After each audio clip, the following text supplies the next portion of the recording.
Hello everybody. It's September 1st and it's been a long while since I've made a video, uploaded it to YouTube. I just wanted to get on here, take the opportunity, just talk to you for a little bit. I apologize, it's been a while since I've got a video out. Just summertime is my busy time of year, my primary source of income for the year happens during the summer, and I just don't make the time to get on here and edit videos, make videos, and get them uploaded. But that time's coming to a close here pretty soon. We had some really extreme heat down here the last few weeks. This last week has been beautiful. Last week of August, and even this morning. I mean, you get up and it's almost chilly. You want to grab a jacket.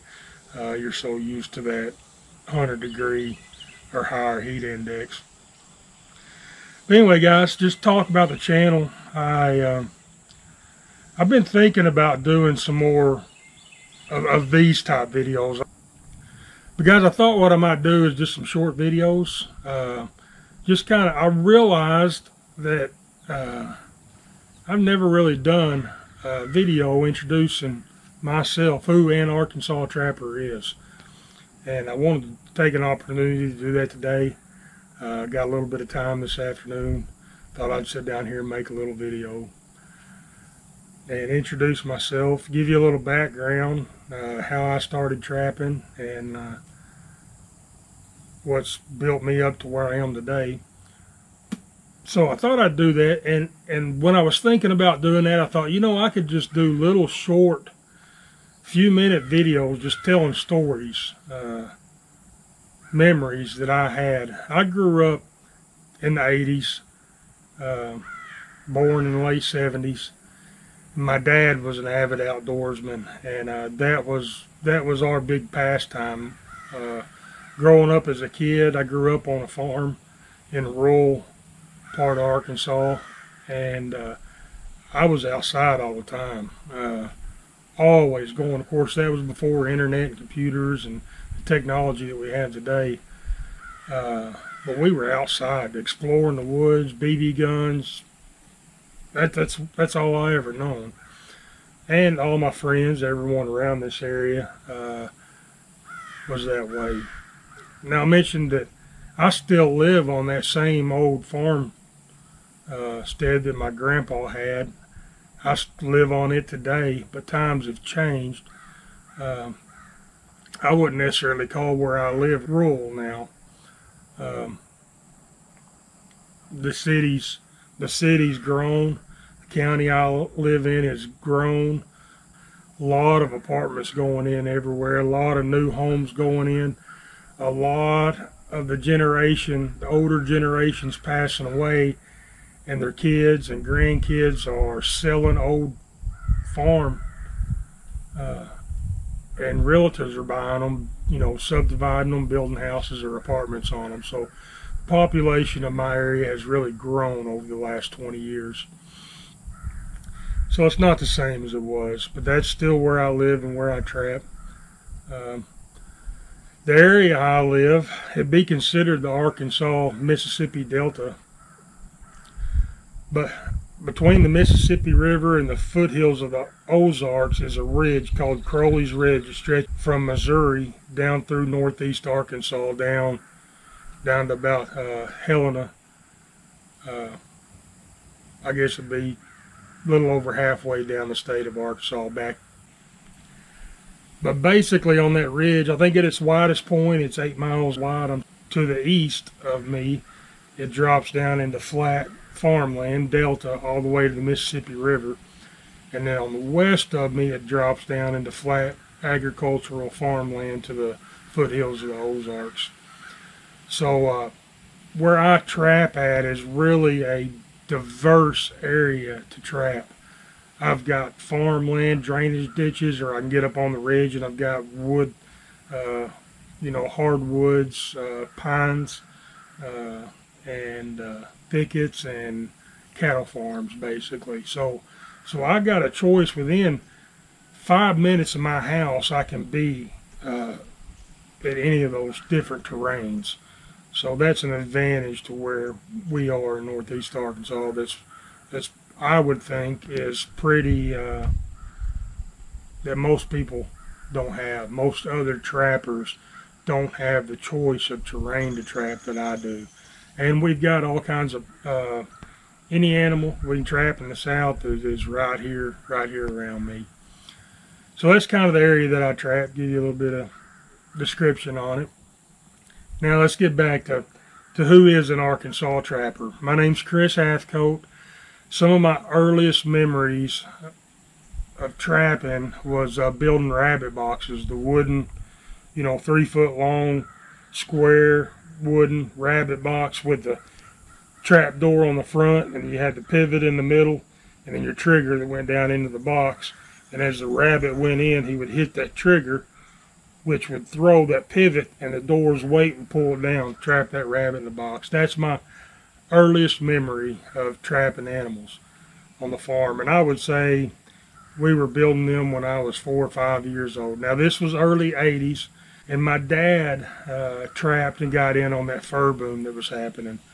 So I remember going with him as a kid, young kid, just tagging along. Of course, at that time, it was just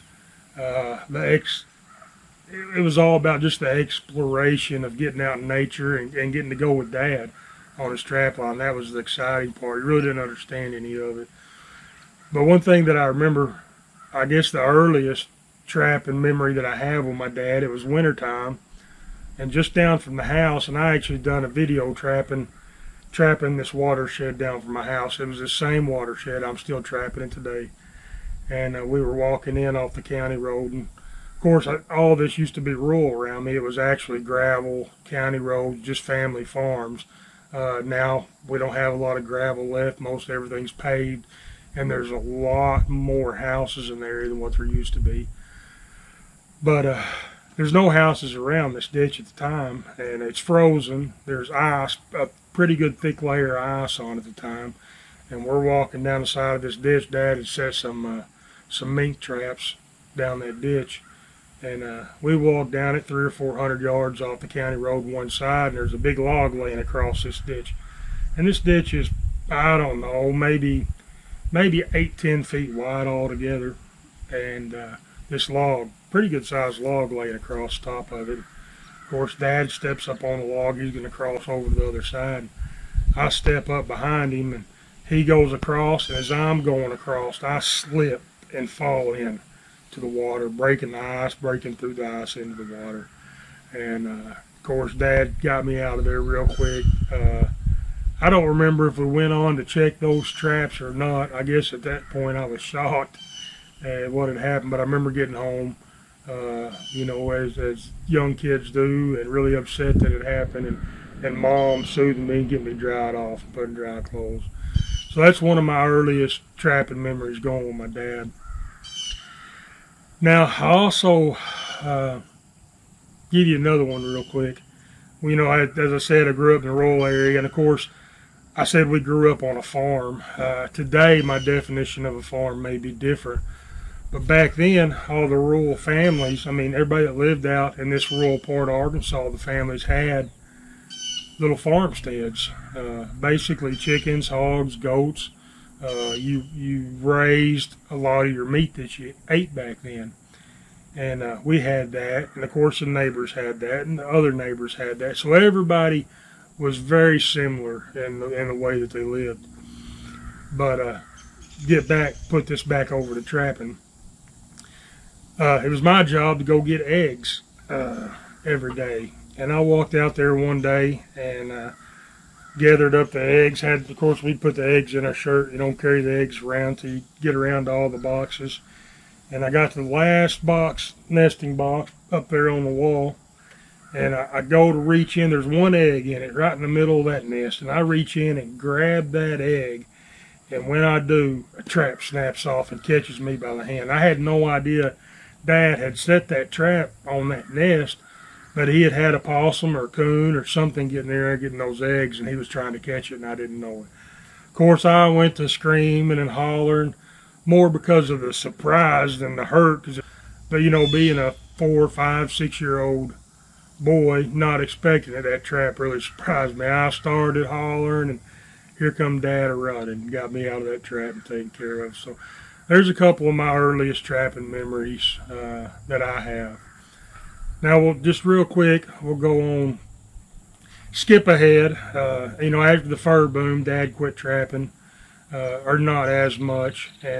But growing up on that farmstead like we had, I was always, shooting problem animals, coons, possums. I would set traps, and catch those as they were getting in the chicken pen or had trouble. So trapping has been a part of my life for a long time. Now, Dad, when he quit trapping, he was he was still fishing, hunting, deer hunting, rabbit hunting, grew up with beagles. We were rabbit hunting every weekend. Always outdoors doing something. But my memory shifted away from trapping into those outdoor things. And I'll try to think of some, maybe do some short videos. If you guys are interested, let me know. I'll share some of those memories. But skipping way ahead, up to, I guess it'd be around 2010. I worked in law enforcement for a little over a decade. Went overseas, worked in Iraq for Department of Defense. And when I come home, I decided I wanted to work for myself. So I started up my own business. And that same time period being over there really changed my mindset as far as looking to the future, following politics, seeing what was happening with our world, and planning for it. A lot of people nowadays call that prepping, but that's what my mindset shifted to at that point. So, of course, when I get to thinking about the way I've always gathered, sorry, it's still a little warm, that sun's right on me. So when I think about gathering meat, my mind automatically went to hunting. And when I think about hunting for meat in hard times, I think of stories my grandpa told. When he was a kid, there wasn't hardly any deer around. And that was because a lot of people depended on those deer to feed their families. So they got hunted to where there just wasn't very many around. So me thinking to the future, that if times were to become like that again, to where a lot of families depended on wild game for subsistence, then the population of that wild game is going to go way down real quick. And going out and hunting takes time.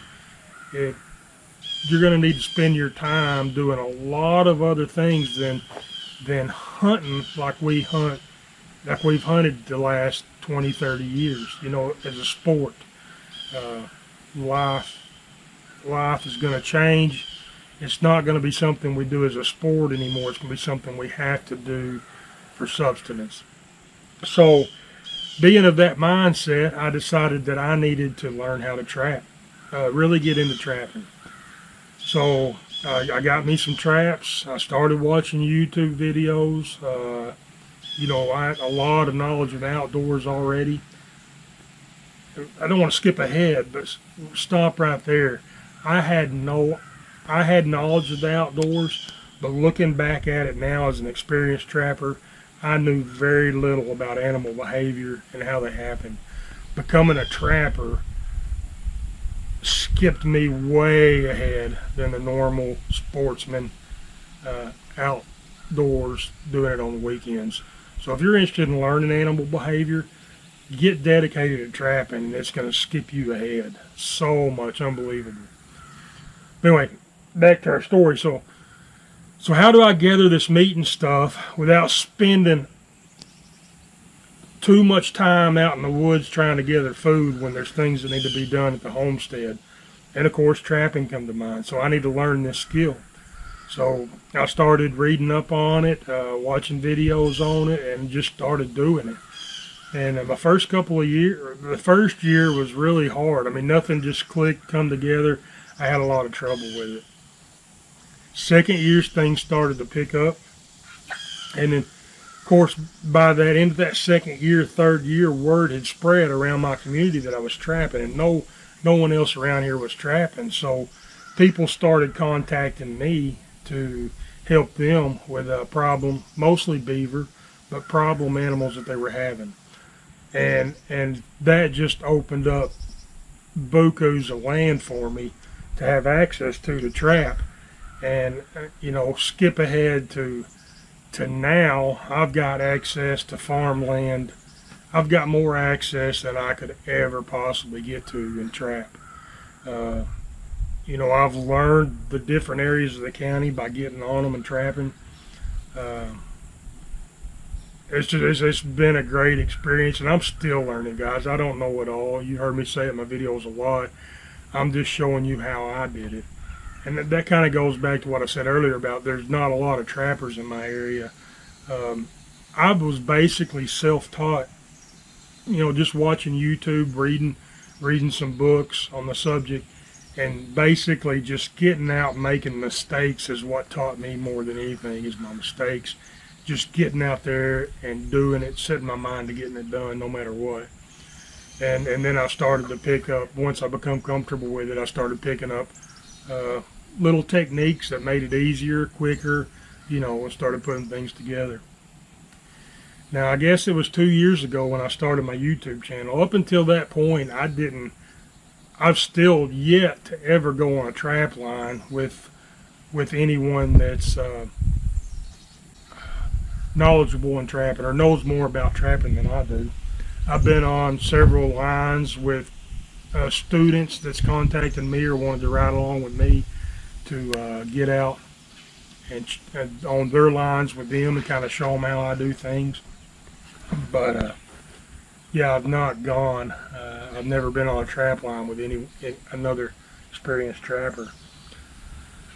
So kind of, I feel like I'm skipping back and forth all over the place, but y'all hang in with me. Let me know what you think of this video. Yeah, so the first couple of years, you know, I just targeted on practicing, learning how to catch the animal. Well, I realized if I was going to catch this animal, of course there's no buyer around. What do you do after you catch the animal? Well, you gotta either preserve that hide and meat, or you know, you're just catching the animal. You know, you're letting a lot of it go to waste. So I decided I was going to teach myself to put this fur up, to dry it, preserve it, and so I started doing that, and that was a process I'm still learning myself. But it's been a great ride.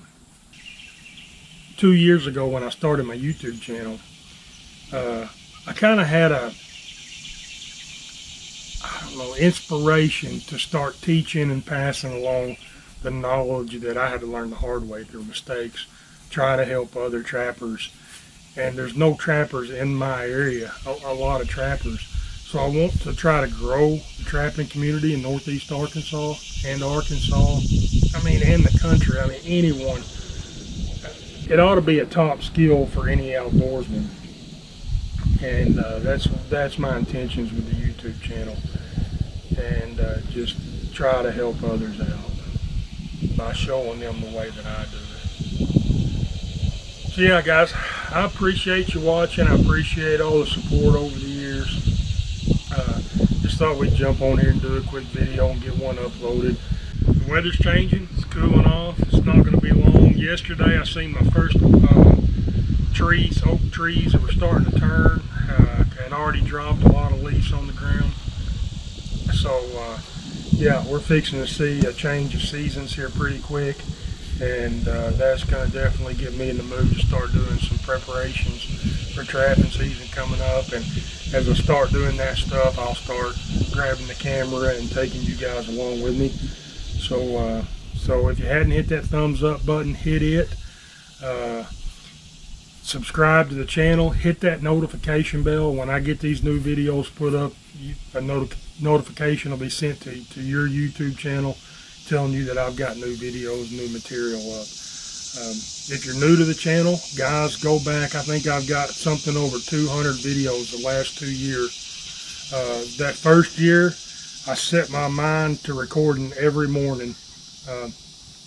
And I trap from the end of November, end of November is when I first start getting my trap line put out, and I trap all the way until the grass starts turning green, which around here is usually the end of March, 1st of April, is when I start my summertime work. So I'm trapping every day between November and April. But that first season, I decided I was going to record every day of my line just to document it for myself, for my future generations. And I decided to share it with you guys on YouTube. You might be able to pick up some techniques, some things that I do to be able to help you on your trap line.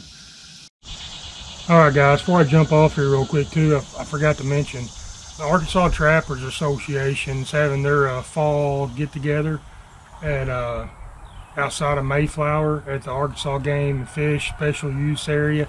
That's just outside of Conway there in central Arkansas.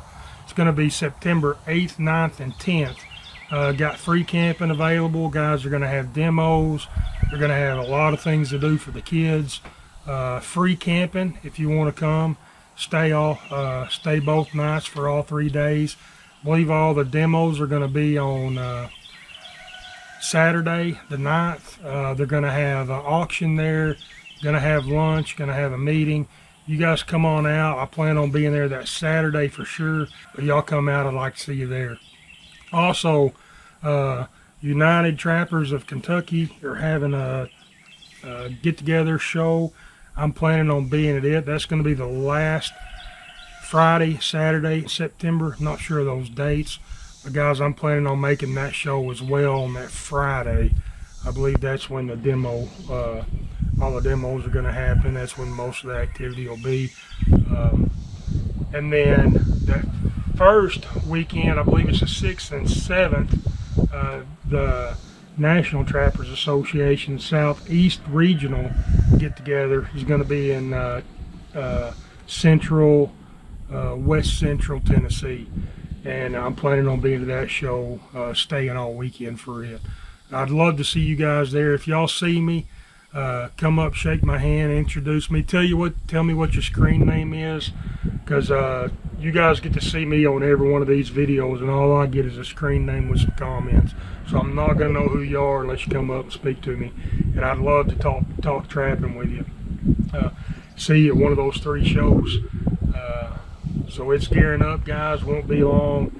And if you haven't been to these get-togethers, they're great, guys. I'm not a great gathering, get-together, big crowd person, but I've yet to go to any trapping show and be disappointed with the fellowship and the type of people that are there. My wife, I was talking to my wife about it. She said, think about it, Chris. Those are your type of people. And what she meant by that was hard-working, man of their word, handshake agreement, down-to-earth outdoorsmen, and good people. And so I'd love to see you guys there and see you start going to some of these shows and enjoying it with the rest of us, becoming part of that community. But y'all have a great evening, morning, day, whatever time you're watching this video, and keep an eye out on the channel. It's not going to be long. I'll be gearing up, getting videos put out almost every day, if not several a week. So we'll see you guys later.